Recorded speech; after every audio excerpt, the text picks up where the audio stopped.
네, 두 분과 함께합니다. 한겨레 신문의 이춘재 논술위원 모셨고요. 어서 오세요. 안녕하세요. 임재성 변호사 모셨습니다. 어서 오세요. 예, 안녕하세요. 지난주에 첫 시간이었는데 괜찮으셨죠? 예, 마지막에 그 전용록 닮았다는 얘기가 그 여운이 남아서 네, 지금도 좀 잔잔하게 그 생각을 해보고 있습니다. 근데 진짜로 닮았어요. 닮았어요. 예, 그래서 진짜. 뭐 젊은 전용록 뭐 이런 얘기 한번 해볼까 싶습니다. 알겠습니다. 네, 우리 이춘재 위원님 누구 닮았다는 얘기 혹시 안 들으셨습니까? 누구 닮았다는 얘기는 못 들었고 이름이 좀 예. 저기 화성. 예. 별로 안 좋은. 안 좋은 이름이죠. 예. 알겠습니다. 자, 오늘이 11일, 내일이 12일인데요. 내일 중요한 판결이 있습니다. 이상민 전 행안부 장관에 대한 네. 내란 중요 임무 종사 혐의 재판 1심 선고가 있는데 어떻게 예상을 하십니까?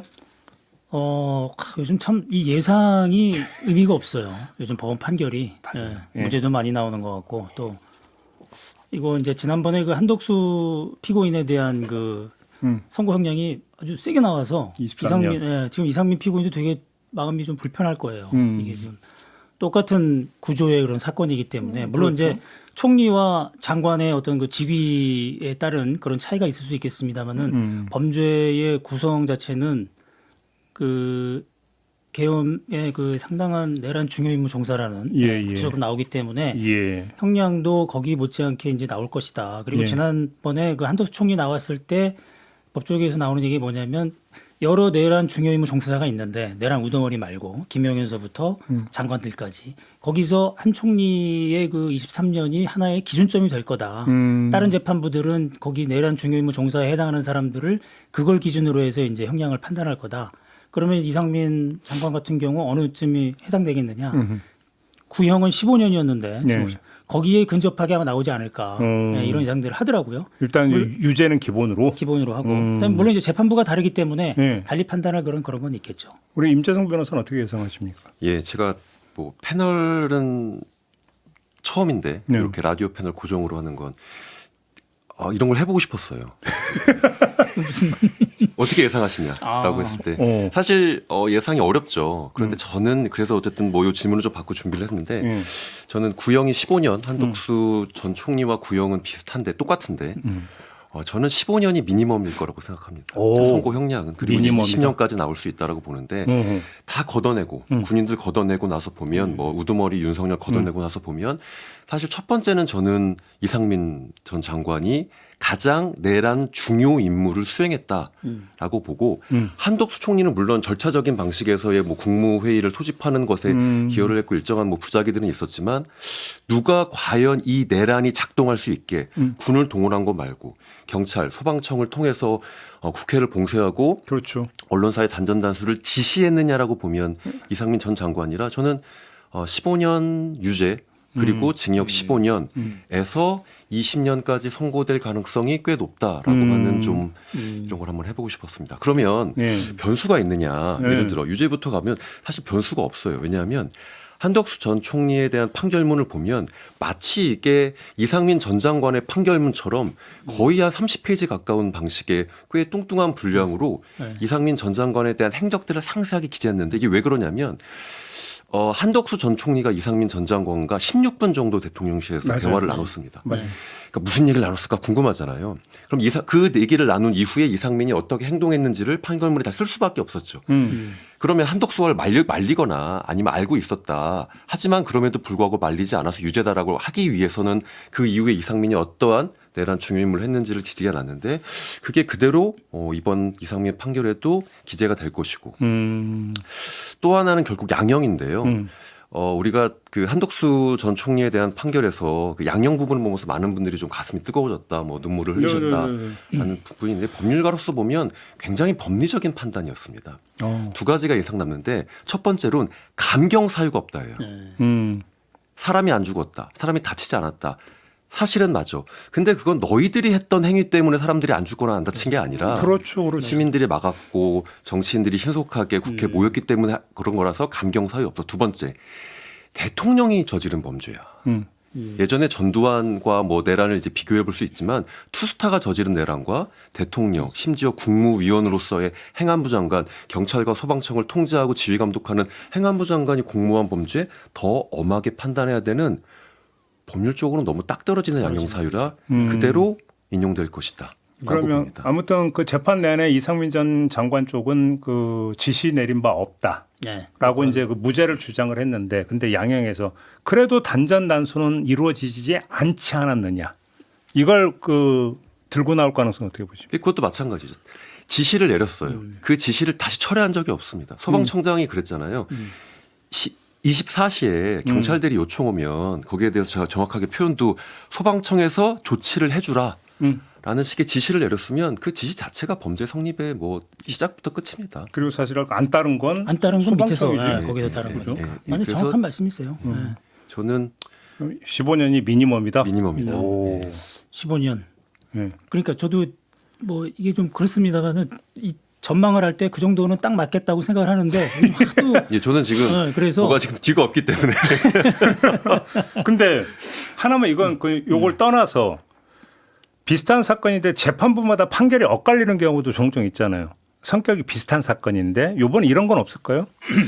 저는 이번 저 변호사들끼리 그런 얘기를 합니다. 이번에 이제 그뭐 재판 생중계도 많이 되고 예. 판결에 대한 특히 형량에 대한 고민들 많이 하시면서 드디어 전 국민이 판사를 누구 만나느냐에 따라 판결이 많이 달라지고 형량이 이걸 많이 알게 달라진다라고 하는 맞아요. 그런 비밀을 얘기가 아시게 됐구나라는 생각이 드는데 사실 양형 기준이라는 게 있어요. 그렇게 들쭉날쭉했던 양형이 문제가 돼서 양형 기준이 있는데 그 대법원 양형위원회도 내란죄에 대한 양형 기준까지 만들지는 못했죠. 않았습니다. 네, 그래서 그거는 요건에 대해서는 사실 대법원의 양형 기준이 없는 게 사실이고 그래서 판사들의 좀 재량이 있습니다. 근데 이거는 법리적인 게 아니라 순전히 그냥 세속적으로 예.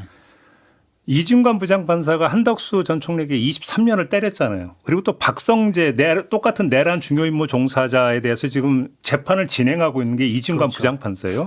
근데 이 박성재 전 장관에 대해서도 세게 때린다라고 한번 가정을 하면 지금 이상민 재판을 맡고 있는 재판장이 의식이 안 되겠습니까? 의식이 되죠. 그거는. 그거 왜 당연히 되지 않겠습니까? 예. 아니 뭐 중요한 것 중에 하나가 그 선례 구속의 원칙이라고 해서 비슷한 사건에 있어서 선행된 판결 그 기준은 사실은 그러니까 예. 뭐 나만 너무 봐주면 이거 나중에 욕 먹겠는데 뭐 그렇죠. 이런 생각도 할 수 있는 거 아니에요? 선례구속 원칙은 저는 조금 반대인데 그러니까 기본적으로 그 선례는 물론 당연히 이제 뭐 그 같은 시기에 뭐 서울 중앙 형사부에서 났던 판결들은 참조는 되겠지만 이게 뭐 대법원 판단이나 또 상급법원 판단까지는 아니고 저는 이진관 부장판사가 그렇게 23년 한덕수 전 총리에게 선고를 했을 때 가장 억장이 무너지는 건 당연히 첫 번째는 한덕수 전 총리, 그렇죠. 두 번째는 이제 박성재 법무장관이 나의 미래구나. 그렇죠. 이제 그래도 한 1, 2년은 뭐 좀 줄겠지만 저는 한덕수 전 총리가 뭐 그 공소사실 기준으로 봤을 때는 좀 더 중한 범죄라고 보는데 이어지겠죠. 그러니까. 하지만 이진관 전 부장판사의 판결 때문에 그 재판부의 판결 때문에 다른 법원도 야 이거 23년 선고했는데 나는 그래도 조금 더 올려야 되지 않았나 저는 그렇게는 보지 아니, 않아요. 그렇게 비슷하게는. 비슷하게는 가겠죠. 기준이. 근데 뭐 네. 저는 그거를 의식은 하겠지만 그게 예를 들어 1부터 10까지 정도의 판단이라면 한 3을 넘지는 않을 것 같아요. 그래요. 그 정도로. 예, 하지만 죄질로 봤을 때는 이상민 전 장관이 한덕수 전 총리보다 훨씬 나쁘다. 더 나쁘다. 법리적으로 봤을 때 전화를 했잖아요. 직책으로 이제 심지어 행안부 장관이 누굽니까? 경찰에 대한 그렇죠. 지휘, 감독, 통제 권한을 가지고 있는 장관이 직접 거기다가 지시 내린 내용은 법률 위반 정도가 아니라 위헌적 지시잖아요. 그렇죠. 예. 그것도 명백히. 예. 요거는. 그러니까 박성재 사실- 장관 같은 경우도 언론사 단전 단수 단전이잖아요.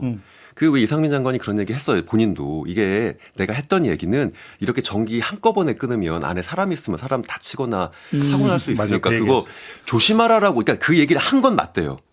근데 조심하라. 조심하라 취지에서 썼던 건데 정말로 전기 꺼져서 그때 사람들이 갇히고 엘리베이터 사고 나고 사람들 심지어 그 방송국이 엄청 어마어마하게 큰 방송국들에서 아니, 일단 뭐, 언론 행위 자체가 좀 완전 전면 중단돼 버리는 결과를 뭐 빚는 언론의 자유 치면 너무 명백한 상황이고 그러니까. 대규모의 인사사고가 충분히 예견될 수 있는 상황에서 그런 조치를 했다는 건 그러니까.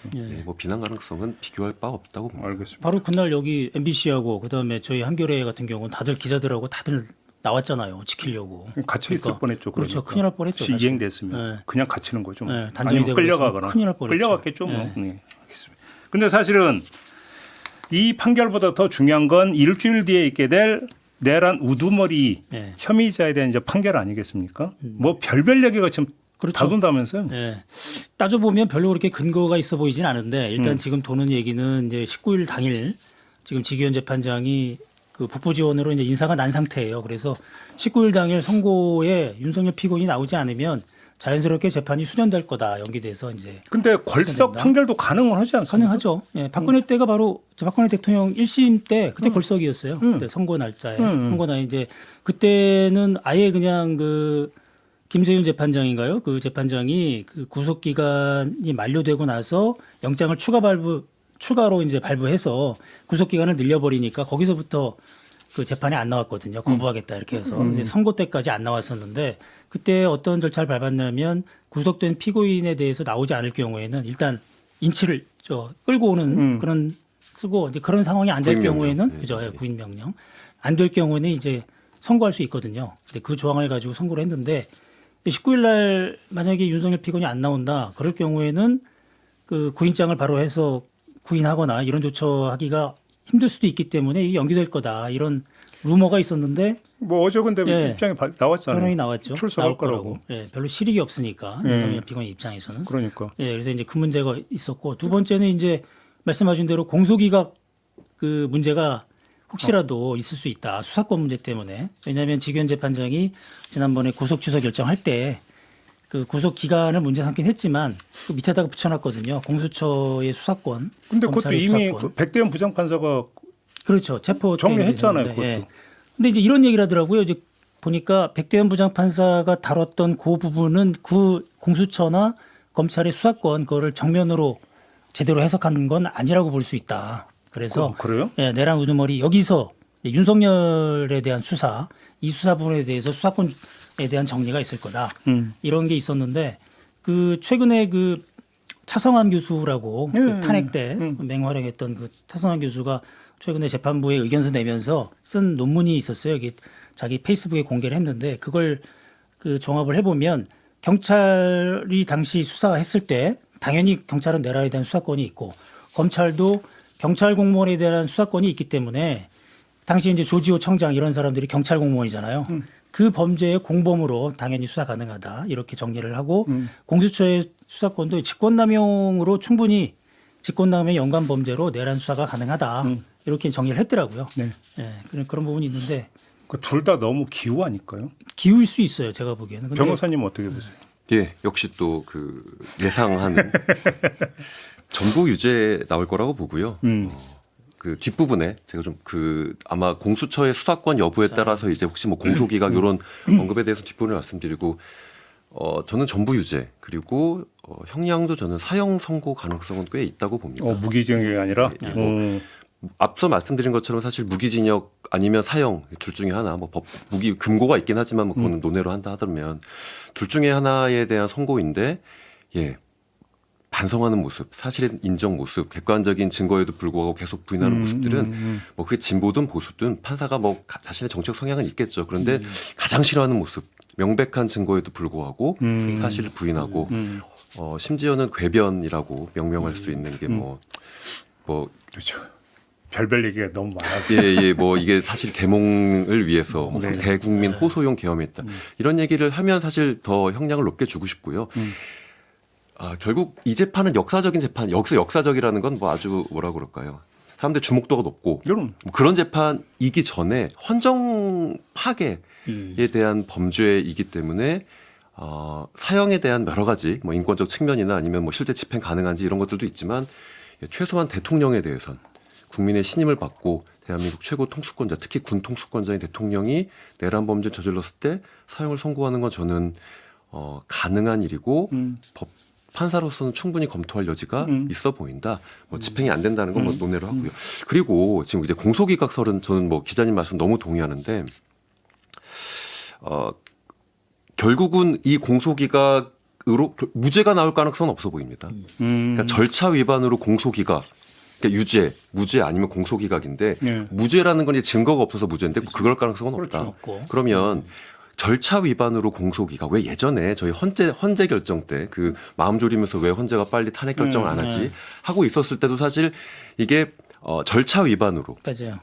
그 우리 기억나시는지 모르겠지만 형법상 내란죄를 탄핵 사유에서 뺀 걸 가지고 다시 국회에서 이제 탄핵을 해야 되느냐 이 정도 논의가 있었던데 저는 공수처 만약에 직위원 재판부가 공수처의 수사권이 없다라고 본인이 다른 재판부들과는 다르게 판단을 한다 하더라도 이미 물이 많이 섞였어요.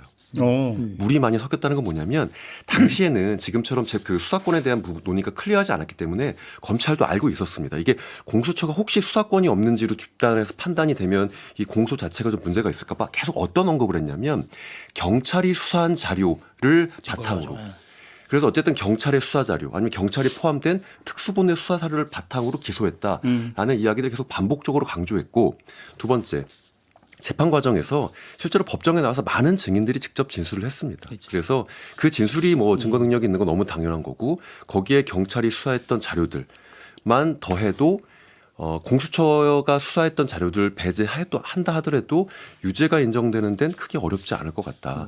아마 이제 공소기각 얘기가 나오는 게 이제 직위원 부장판사가 구속 취소 결정을 내리면서 뭐 이제 한 가지가 이제 그 구속 산정 기준 그리고 또 한 가지 이제 했던 게 바로 이제 수사권 문제를 그때 언급한 게 있어서 아마 그것 때문에 그런 얘기를 하는 것 같긴 해요. 명확하지가 않다 이제 그런 얘기인데. 저는 저는 그 구속 취소 결정을 딱 보고 나서 저의 판단은 시날요 계산은 핑계다라는 생각을 했어요.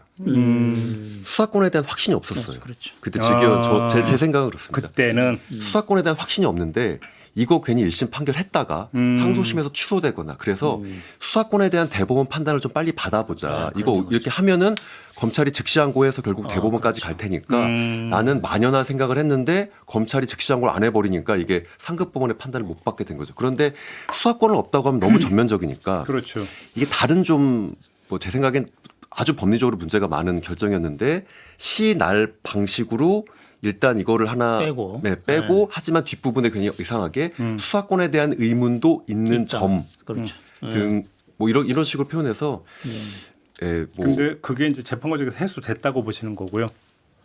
해소됐다라기보다는 저는 아직도 직위원 부장판사는 그런 고민을 갖고 있을 여지는 있다. 하지만 공수처가 수사했던 것들을 다 위법 증거로 뺀다 하더라도 나머지로 유죄 입증은 충분히 가능할 수있다 생각이 듭니다. 근데 특검 쪽에서는 이렇게 얘기하는 것 같아요. 그러니까 저도 이제 그걸 좀 헷갈리던데 그 이후로 이제 풀어줬잖아요. 그러니까 구속할 단계에서의 수사권 문제로 인해서 그런 문제가 발생했는데 그래서 나는 풀어준다.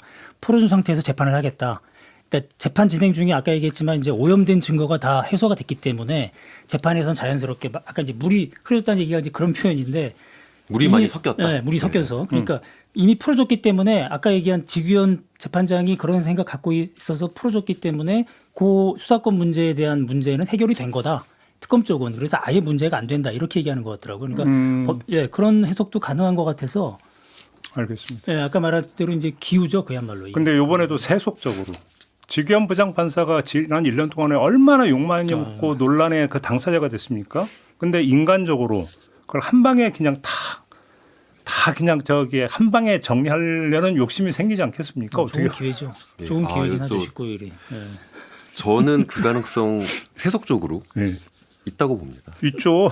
사람이라면. 그리고 뭐 직위원 부장판사 사실 지금 전 국민들이 모두 다 아는 대법관은 아무도 모르지만 대법원장 빼고 대법관 이름은 아무도 모르지만 직위원 부장판사 이름은 다 전 저렇게 국민이 유명해진 판사가 제가 볼 때 옛날에 신영철 대법관 빼고는 처음이에요. 그렇죠. 신영철 대법관보다 훨씬 유명하죠. 그러니까.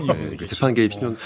그런데 사실 법원 내부에서는 판사 사이에서는 직위원 부장판사의 평판이 나쁘지 않아요. 나쁘지 않아요. 좋아요. 좋아요. 예. 어떤 점에서 평가가 괜찮은 거예요? 그러니까 예를 들어 아주 이런 표현 어떨지 모르겠습니다. 좀 극단적이다. 뭐 더 나아가서는 유튜브니까 꼴통이다. 예. 이런 평가는 아니에요. 없습니다. 예. 이런 평가는 없고 아니고. 실제로 대법원 재판 연구원 할 때도 꽤 뭐 여러 가지로 판사 사이에서는 사교도 좋고 이러시다. 저는 그게 어떤 느낌이냐면 외골수로 들어가서 나는 이거 아무리 생각해도 공수처 수사권은 도저히 인정할 수 없어. 나는 간다. 라는 절차와 이렇다기보다는 뭐 말씀드렸던 것처럼 뉴스 많이 보고 사람들과의 커뮤니케이션 이런 능력들도 있고 하다 보면 네. 그래도 그리고 누가 나쁜 놈이고 누가 좋은 놈인지에 대한 판단은 사실 법률가로서는 이건 뭐 너무 당연한 거라서 네. 예, 사형 선고는 그런 맥락에서는 충분히 가능할 거다. 알겠습니다. 뭐 이제 그런 얘기하는 분도 있더라고요. 그 재판 진행 과정에서 피고인 쪽에 좀 되게 그 이게 유화적인 분이 예, 잘 들어주고 선고를 되게 형량은 세게 세다고, 때린다. 예, 그런 그러니까 그것도 하는데. 저도 봤어요. 저도 그 생중계 영상, 생중계는 아니죠. 이거 녹화본을 봤는데 아 사람들이 왜 화내하는지는 알겠더라고요. 그런데 그게 사실 판사들 중에는 절차는 특히 형사 절차는 피고인에게 굉장히 기회를 많이 주는 방식으로 절차를 하시는 분들이 좀 있습니다. 물론 표정까지 그렇게 온화하게 웃어가시면서 할 필요는 없는데 네. 저는 이제 그게 이제 결국은 영상의 힘인데 그게 만약에 텍스트로 정리가 됐다면은 지금처럼 욕먹을 수가 싶은데 그렇죠. 뭔가 아유 왜 그러세요 그리고 맞아요. 말투 또 네, 막 선수끼리 뭐 막 여기 훌륭하신 분들이 많이 계신데 이거 뭐 좀 이렇게 이렇게 쩔쩔매는 듯한 느낌과 표정이 좀 있긴 한데 그러니까. 피고인에게 방어권 보장 충분히 해줬다. 맞아요. 라는 식의 어쨌든 나는 무기징역 아니면 사형인데 그럼 여기에서 한번 충분히 방어권 행사해봐. 그렇죠. 그래서 저희는 안 믿습니다. 그런 식의 이제 표정과 말투와 왜 나한테 친절하게 해주지 이런 거는 전혀 맞아요. 판결에는 실제로 비례하지 않습니다. 예, 실제로 그 지규현 부장이 재판한 진행을 영상을 보기 전에 사실은 기자들이 이제 스크립트를 먼저 보거든요. 말로 된 걸 적어서 주니까 기자들이 쳐가지고 그거 봤을 때는 저는 사실 문제 못 느꼈어요 처음에. 재판 진행 잘하네. 그 이제 문자로만 봤을 때는. 근데 이제 영상이 딱 들어오니까 야 이건 너무 편파적이다. 그러니까 이게 이런 느낌이 글과 드는 말의 거죠. 차이라니까. 차이가 있는 거죠. 그러니까. 맞습니다. 알겠습니다. 하나 더 짚을게요. 이번엔 김건희 특검으로 가겠는데 지금 법원 판결이 나오고 있는데 줄줄이 지금 3건이 공소기각 결정이 내려졌어요. 김건희 특검에서 기소했던 것 중에 그냥 단도직입으로 재판부가 너무 봐준 거냐 아니면 지금 이게 그 수사력 미진에 따른 공소 내용 부실의 결과냐 어떻게 봐야 되는 겁니까? 두 분의 둘 평가. 다인 것 같아요. 제가 보기엔 둘 다인 것 같고 특히 이제 엊그제 난 그 이른바 김건희 집사라고 불리는 김혜성 씨. 예, 그 사건은 공소기각 했는데 이제 공소장에 그런 내용이 없어요 전혀. 그러니까 일반적인 그냥 횡령 사건이에요. 우리가 사실 그게 이제 궁금했던 게 뭐였냐면 우리가 의심했던 게 148억이나 되는 그 돈을 그 김혜성 씨 렌터카 업체잖아요. IMS 모빌리티인가. 그게 과연 그 투자자들이 백없이 예. 그 투자 유치가 가능했겠냐 이거죠. 네, 그러니까 그게 김건희를 보고 준 거지. 그게 뭐 김혜성이라는 사람을 뭐가 있다고 줬겠냐. 이게 의심이잖아요. 근데 이게 공소 내용이 하나도 없어요? 공소장을 제가 보니까 그 내용은 전혀 없어요. 물론 나중에 이제 물론 공소장이기 때문에 나중에 혹시 뭐 증거라든가 이런 것들을 입증하려고 노력했는지 모르겠으나 사실은 판결하면서 보면은 그런 내용에 대한 노력이 거의 없었던 걸로 보여요. 공소장이 몇 장이었어요? 공소장이 뭐 금방 봤어요. 제가 한 열 몇 장인가 하여튼 뭐 이렇게 했는데 아무튼, 예. 예. 근데 그걸 쭉 봤을 때 횡령의 내용들만 돼 있지 이게 김건희 씨 어떤 그런 거 연결돼 있다는 그런 게 없어서 이거는 수사 단계에서 뭔가 좀 소홀히 했거나 아니면 뭐 좀 다른 이유가 있지 않았었나. 하나만 더 여쭙고 우리 임재승 변호사님과 좀 그 평가를 좀 들어봤으면 좋겠는데 재판이 되게 빨리 진행이 됐어요. 빨리 생겼어요. 그래서 이거를 가지고 어떤 지적이 있냐면 이게 그 특검이 공소 유지에도 별로 신경을 안 썼다. 무슨 얘기냐면 그러면 증인들을 좀 많이 불러가지고 법정에서 뭔가를 규명하려는 노력도 별로 의지가 없었다. 이 지적을 하는 분도 있더라고요. 그러니까 그렇게 의심스럽죠. 그러니까. 뭐 재판을 제가 지켜본 건 아니지만 그리고 지금 그 특검에서 나오는 얘기가 뭐냐면 지금도 그 당시 수사했던 검사들이 다 복귀를 했는데 그 지금 와 있는 이제 이 검찰에서 파견된 남아 있는 검사들이 그 여기 수사 기록이나 이런 것들을 공유를 잘 안 한대요. 같은 변호사나 경찰 출신 이쪽하고. 그래서 그래요? 지금 뭐가 문제가 있느냐 따지려고 하는데 그것도 지금 안 하고 있는 거죠. 못 하고 있는 거고. 그래요. 그러니까 뭔가 큰 문제가 좀 있었던 것 같고. 우리 변호사님의 진단 한번 들어보겠습니다. 유죄면 이제 특검에 성공한 거죠. 그렇죠. 유죄가 아니고 공소기각 무죄 지금 이렇게 그렇죠. 줄줄이 나오고 있는데 그럼 누가 문제냐? 법원이 좀 헐렁하게 판단한 거냐? 아니면 수사가 미진하거나 절차가 미진했느냐? 저는 후자라고 봅니다. 특검이 문제가 좀 크다고 보고 공소기각으로 좀 맞춰보면 이게 특검법에 보면 이렇습니다. 그러니까 쭉 이제 뭐 김건희 특검이라면 김건희와 관련된 여러 가지 범죄 사실을 나열한 다음에 마지막에 수사 범위에 있어서 위 범죄를 수사하면서 인지한 관련 사건이에요. 그렇죠. 그럼 두 가지가 입증이 돼야 됩니다. 그러니까 앞에 있는 열거한 사건들에 대해서 수사해서 기소하면 이건 뭐 법에 딱 떨어지는 건데 그게 아니라 이제 가장 마지막 부분에 기타 조항으로 넘어왔을 땐 언제 인지했느냐 또 하나 입증을 해줘야 되고 관련이 있느냐라고 해야 되는데 이번에 판결문을 보면 판사가 회초리를 굉장히 길게 잡았어요. 그러니까 정말 이게 이 판결문을 보면 특검이 언제 인지했는지조차 제대로 설명을 못 하고 있다라는 방식으로 어마어마하게 혼내고 있는데 관련은 그러니까 관련도 뒤에 있지만 시작부터 니네 이 사건을 수사하다가 인지를 했다라는 것도 우리 판사들한테 알려줘야 될 거 아니야. 근데 그럼 특검에서는 7월 7일 날 인지했다라고 이제 올렸는데 야 증거를 아무리 봐도 7월 7일 날 너희들이 인지한 것 같아 보이지가 않아. 더 뒷부분인 것 같아. 라고 해서 관련은 뭐 기본이고 인지조차 정확하게 너희들이 소명하지 못하고 있어서 그냥 공소기각이 아니라 특검 수사 전체에 대한 부실을 지적하는 판결문을 써놨습니다. 그리고 사실 공소기각이 아니라 절차가 문제가 있다. 뭐 유무죄 판단 나아가지도 않고 있는데 법률가로서는 절차 위반이 가장 치욕적인 이야기인 거거든요. 그렇죠, 그렇죠. 예, 그런데 사실 저는 특검이 이거 엄청 절차 위반이 치욕스럽기 때문에 이거 대법원까지 가져가서 결국은 따지려고 할 텐데 인지도 했고 관련도 있다. 저는 특검이 물론 독립적인 특검이기 때문에 뭐 법무부 장관이나 누가 개입할 수는 없겠지만 사실 이거 항소 포기해야 된다고 봅니다. 그래요? 항소 포기하고 다시 경찰이 수사해서 검찰이 기소하면 어쨌든 이게 범위 안에만 들어오면 이 사람에 대한 유죄 판단을 받을 수 있는 건데. 그럼 다시 수사할 수 있어요? 그럼 다시 수사할 수 있죠. 항소 포기하면? 예, 다시 수사할 수 있습니다. 오, 그래요? 예. 왜냐하면 사실 이게 무죄가 난 게 아니기 때문에 만약 무죄가 나면 다시 수사 못 하죠. 근데 공소기각은 절차 위반이기 때문에 유무죄 판단 안 했습니다. 공소기각은 다시 할 수 있구나. 입사부젤이 안 걸린다. 그러니까 검찰이 공소를 취소한 게 아니면 그냥 법원에서 판단으로 공소기각 판결이 나오면 다시 수사할 수 있기 때문에 저는 근데 특검이 과연 그걸 할 거냐. 예. 왜냐하면 본인들의 절차 위반을 그렇죠. 인정하는 거기 때문에 분명 안 하고 끝까지 대법원까지 갈 텐데 뭐 모르죠. 저희가 기록 전체를 본 건 아니지만 최소한 판결문을 보면 판사가 아주 확신에 차서 그러니까요. 이거는 관련 사건 아니다. 심지어 언제 인지했는지도 뚜렷하지 않다라고 길게 써놨습니다. 그러니까 이게 이제 별건이 아니냐. 그러니까 이렇게 갔으면 문제가 없었던 거잖아요. 김건희 씨를 추적을 하다 보니까 김건희 씨가 하다 보니까 갑자기 김혜성이 나왔네. 그리고 김혜성이 나와서 김건희와 김혜성의 관계를 하다 보니까 갑자기 회사가 나오는데 뭐 투자가 이렇게 됐는데 이게 김건희 연결이 돼 있네. 그래서 기소했다면 이게 별건이 될 수도 없고 공소기각이 될 수도 없는 거잖아요. 그렇죠. 근데 이거 하나도 입증을 못 했다는 입증이 안 거죠. 된다. 입증이 안 됐던 거죠. 그러니까 큰 돈이 들어왔어요. 사실 누구나 다 의심이 갈 수밖에 없죠. 도대체 그 사람을 뭘 보고 그렇게 기업들이 큰 돈을 줬고 그 사람이 사실 김건희 씨와 최측근이기 때문에 그런 돈들이 갔을 그렇죠. 거라는 걸 누구나 추정할 수 있지만 증거로서 밝혀야 되는데 그렇죠. 증거로 밝히지 못했고 그러다 보니까 결국 김건희에 대한 이름은 빠지고 그냥 횡령으로 기소를 했는데 원칙대로 가려면 이거를 경찰로 이첩하고 맞아요. 예, 그럼 수사 더 해라. 증거 더 확인될 때까지 수사 더 해라라고 했어야 되는데 사실 특검도 욕심이 났던 겁니다.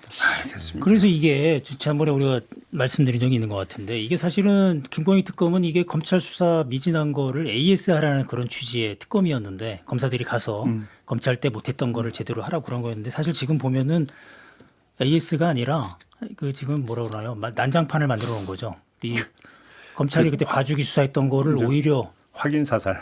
못하게. 저는 그게 의심스러워요 지금. 그러니까 공소기각은 말씀드린 것처럼 다시 절차를 밟으면 가능하다는데 정말 큰 건 무죄입니다. 무죄. 그렇죠. 무죄는 다시 수사 못하는데 못하니까. 그렇죠. 지금 김상민 전 검사 그 같은 경우. 이거 무죄 나오고 이거 결국 확정되면 이거는 사실 끝입니다. 그렇지. 시간이 많이 흘렀어요. 이거 짧게 하나만 좀 짚고 마무리할게요. 두 분 혹시 전준철 변호사 좀 아셨어요? 그 전에? 그 전에 이름만 들었죠. 그분이 유명한 게 그 채널 A 사건이라고 윤석열 검찰총장 시절에 그 당시 민주당 인사들 뭐 유시민, 뭐 최광호 이런 사람들 고발하라고 사주한 고발 사주 이른바 사건. 검은 유착 사건. 그걸 제대로 수사하려는 그 수사팀에 있던 검사였기 때문에 거기에 이름이 등장을 했었죠. 이성윤 서울중앙지검장이 정말 그러니까 윤석열 사단의 그 이른바 서슬퍼런 그런 위세에 눌려가지고 검사들이 제대로 수사를 못했거든요. 근데 유일하게 이제 몇몇 검사들이 이성윤 지검장하고 같이 그때 이제 그 뭐 해서, 한동훈 네. 전 를 해보려고. 핸드폰 갖고 막 그 육탄전 벌였던 예, 그때 형사 부장이었잖아요. 그때는 정진동 부장이었고 그 밑에 있었던 건가요, 그러니까? 예, 그러니까 그 수사팀에 있었던 거였죠. 예. 예, 그런데 그게 이제 그 충돌이 일어나는 바람에 수사가 이제 못했잖아요. 그렇죠. 한동훈 그 몸싸움이 일어나는 바람에 거기 나오는 검사였는데 지금 이렇게까지 특검에서 이 특검 지금 하는 과정에서 지금 이렇게까지 커질 줄 몰랐죠. 전 변호사가.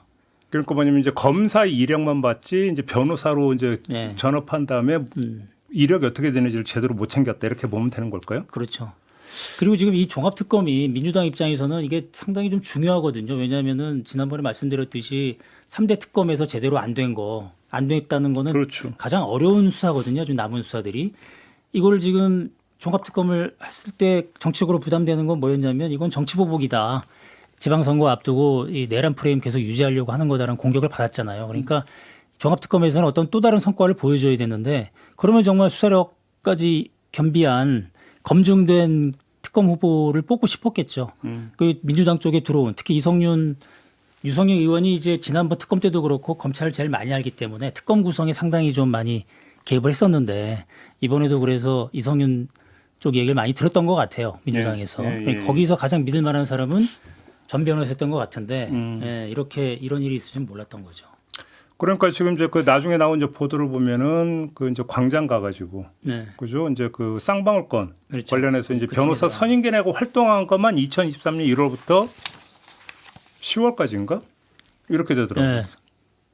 네. 그 기간 동안에 지금 문제적인 이른바 검찰에서 문제적인 공작을 했을 때 그 기간 동안에 지금 한 걸로 이렇게 돼 있는데 네. 근데 광장 쪽 얘기를 뭐 처음에 이거 했을 때 제일 먼저 했던 건 김성태 쪽이 제일 먼저 접근한 게 광장의 변호사들이었는데 그쪽 얘기로는 뭐였냐면 기업 횡령이나 이런 쪽으로 열심히 했지 광장 쪽에서는 그 대북송금이나 이런 부분은 일단 얘기 나올 때는 우리가 손을 뗐다 이런 얘기도 해요 광장 쪽에서. 근데 뭐 술자리 회의 뭐 이런 데에도 뭔가 등장했다는 또 뭐 주장도 있던데 보니까. 네, 그러니까 그거는 부인하는 거죠. 그러니까. 네, 전철 변호사 이제 그건 부인을 하고 있는. 부인하고 있는 거고. 알겠습니다. 아무튼 뭐 이제 거의 뭐 저기 이제 끝난 얘기 비슷하게 좀 돼 가고 있기 때문에 뭐 좀 점검만 해봤는데요. 이걸 그러니까 성격을 사고로 규정을 해야 되는 겁니까? 인사 사고로? 네, 사고죠. 검증을 제대로 못한 그런 사고인데. 네. 알겠습니다. 오늘 이야기는 좀 이렇게 마무리하고 두 분하고 인사 나눠야 될 것 같습니다. 수고하셨고요. 네, 저도 물러가겠습니다. 고맙습니다. 감사합니다.